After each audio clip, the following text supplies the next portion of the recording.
শুভ সকাল বন্ধুরা, সবাই কেমন আছো? আশা করছি সুস্থ আছো আর খুব ভালো আছো। আমি অঙ্কিতা হায়দ্রাবাদের একটা ছোট্ট রুম থেকে আমার ডেইলি লাইফস্টাইল তোমাদের সাথে শেয়ার করছি। আশা করছি ভালো লাগবে। আমাদের শেষ, এখন এই যে বিছানা উঠিয়ে দিচ্ছে। বিছানা এখন উঠাচ্ছে কারণ জানোর পাপা ঘুমিয়েছিল, তো সে উঠলো, উঠে গেল। এখন হচ্ছে বিছানা উঠিয়ে দিচ্ছে। কি মাম্মা, তুমি কি বলছো? মাম্মা, ও জানু মাম্মা, জানু মাম্মা, তুমি কি বলছো? জানু মাম্মা, ওই কাঁকড়াগুলো ভাড়াইতে রাখতো রে, তুই এগুলো ভুলিস না রে।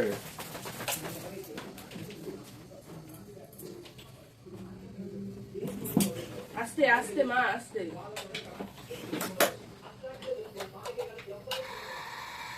তো সকালে উঠে সমস্ত কাজ করে নিলাম, মানে সকালের যেগুলো কাজ থাকে সব কাজ বলবো না করেছি।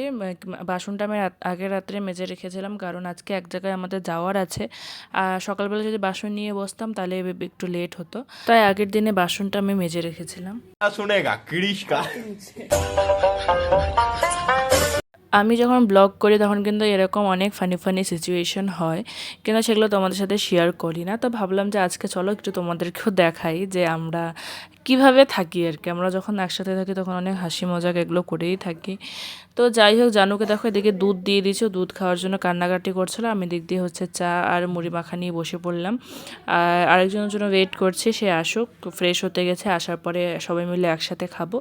আর এই দেখো, সে এসে তো আরেকটা কাজ শুরু করে দিল আর কি বলি, মানে কি যে বলি কিছু বলারই নাই। কয়টা যে বাচ্চা আছে আমাদের বাড়িতে সেটাও মনে হয়, আমরা মনে হয় তিনজনই বাচ্চা, একটা তো সত্যিকারের বাচ্চা আর দুটো হলো বুড়ো বাচ্চা। তো যাই হোক, আমি এদিকে ক্যামেরাটা লাগিয়ে রাখছি আর ওই দেখো ক্যামেরা দিয়ে কী যে করছে, ওই যেন মাথার মধ্যে কী ভূত চাপছে। আজকে কিন্তু চা আর মুড়ি মাখাটা খুবই বেশি ভালো হয়েছিল, কিন্তু মুড়ি মাখাটা একটু বেশি হয়ে গেছে আর কি।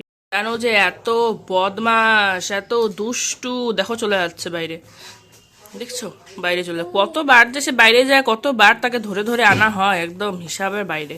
আর এই দেখো মুড়ি খাচ্ছি আমরা, মুড়ি ফেলায় কি করছে চারোদিকে, চারোদিকে মুড়ি ফেলিয়ে একদম একা করছে। হাট পাগলা, পাগলু, পাগলু।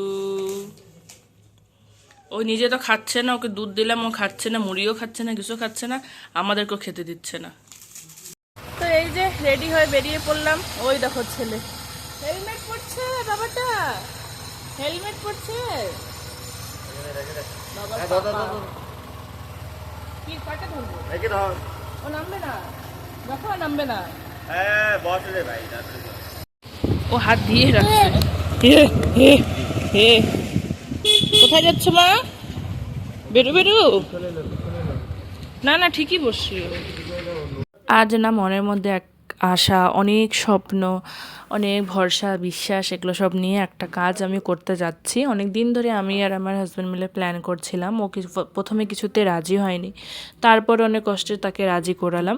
সে বলল যে ডিসেম্বর মাসে যাস না, জানুয়ারির থেকে যা। তো আমি ডিসেম্বরটা যাইনি, জানুয়ারির থেকে গেছি। কিন্তু এই মানুষটার উপরে বিশ্বাস করে আমি যে এত ঠকেছি, সত্যি কথা বলছি, এত ঠকেছি। আর হচ্ছে নিজের জীবনের এত বড় একটা ভুল বাজে একটা ডিসিশন নিয়েছি, সেটা একদম বলেই তোমাদেরকে বোঝাতে পারবো না।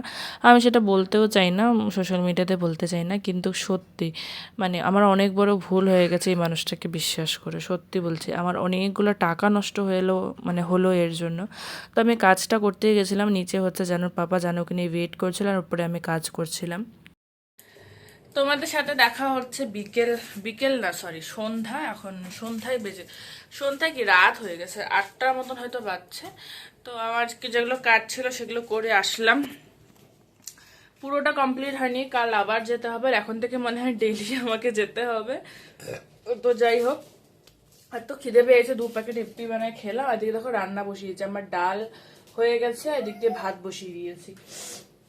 তো বাকি রান্নাটা করি কমপ্লিট। আজকে সারাদিন রান্না করিনি জানো তো, এই এখন এসে তারপরে রান্না বসালাম, সারাদিন রান্না করিনি।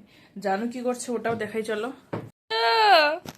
মাম্মা কি করছো, তুমি কি করছো? এই দেখো মুড়ি খেতে দিয়েছি, পুরা বিছানার মধ্যে মুড়ি মুড়ি করে রেখেছে। কি করছো তুমি, কি করছো বুগুলু, বুগুলু, বুগু পাখি, আর বুগু পাখিলে দেখি, বুগু পাখি দেখি। কি করছো কি করছো? ও আচ্ছা আচ্ছা আচ্ছা, ঠিক আছে করো, মাম্মাকে ডিস্টার্ব করবে না, ঠিক আছে? তুমি খেলো তোমার মতন করে। হ্যাঁ, মাম্মাকে ডিস্টার্ব করবে না, খেলো তুমি খেলো। সত্যি কথা বলতে যেদিন আমি ব্লগটা বানাচ্ছি সেদিন আমি একদমই জানতাম না। সেদিন তো আমি অনেক খুশি ছিলাম যে আমার নতুন একটা লাইফ স্টার্ট হবে, এত সুন্দর একটা বড় একটা অ্যাচিভমেন্ট, মানে অ্যাচিভ আমি করতে পারবো। এখনও কিন্তু আমি জানি না, তার জন্যই আমাকে তোমরা ব্লগের মধ্যে এতটা হ্যাপি হ্যাপি দেখতে পাচ্ছ।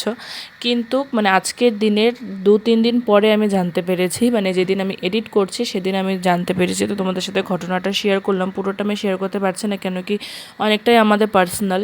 কিন্তু সত্যি বলছি, জীবনে না নিজের বরকেও পুরোটা বিশ্বাস করতে হয় না। সত্যি বলছি, আমার বর কিন্তু সাপোর্টিভ আছে অন্য অন্য ছেলেদের থেকে, ভীষণ ভালো, সেটা আমি 100 বার বলবো। কিন্তু এইবার আমি ওকে বিশ্বাস করে অনেক বড় ঠকেছি, সত্যি কথা। তার জন্য খুব রাগও হয়েছি আমি, মানে রাগ বলতে কি, আমার মনটা একদমই ভেঙে গেছে। এখানে রাগের কোনোই কথা নেই, আমার খালি একটাই কথা, ওর যদি রাজি ছিল না তাহলে সে আমাকে আগেই বলতো, আমার এতগুলো টাকা খরচা হতো না, ওখানে আমার অনেক টাকা খরচা হয়ে গেছে, আমার হাতে 1 টাকাও নেই। সব যা ছিল সব আমি ওখানেই দিয়ে দিয়েছি, মানুষের থেকে ধার ঋণ জোগাড় করে ওখানটায় দিয়ে দিয়েছি। আমার হাতে এখন আর 1 টাকা না, যদি ভালো না লাগতো আমাকে আগেই বলতো, তাহলে আমি টাকাগুলো দিতাম না, অন্তত টাকাগুলো তো নষ্ট হতো না বলো। তো খুব একটা বাজে সিচুয়েশন হয়ে আছে এখন আমার জীবনের আর কি। খুব রাগ হচ্ছে জানো তো, এরকম সিচুয়েশন আসলে আমার সত্যি এরকম লাগে যে এই মানুষটার সাথে আমি জীবনেও থাকবো না, এরকমই লাগে। এখন এরকম লাগছে যে আমার জানুটা একটু বড়, এখন তো খুবই ছোট, একটু বড় হোক তারপরে এই মানুষটার সাথে আমি আর থাকবো না।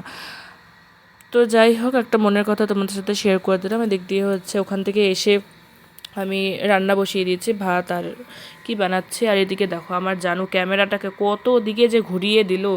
স্ট্যান্ডে লাগিয়ে আমি ভিডিও করছিলাম, সেটা জানো আমাকে আর করতে দিল না। স্ট্যান্ড ভ্যান্ড কড়াইয়ের উপরে ফেলে মোবাইল টোবাইল কি যে বাজে একটা অবস্থা। তো এদিকে আমার ভাত হয়ে গেল, ভাত মার ছেঁকে দিলাম। কি হয়েছে কি হয়েছে কি হয়েছে? হ্যাঁ, এত দুষ্টু কে করে, এত দুষ্টু কে করে?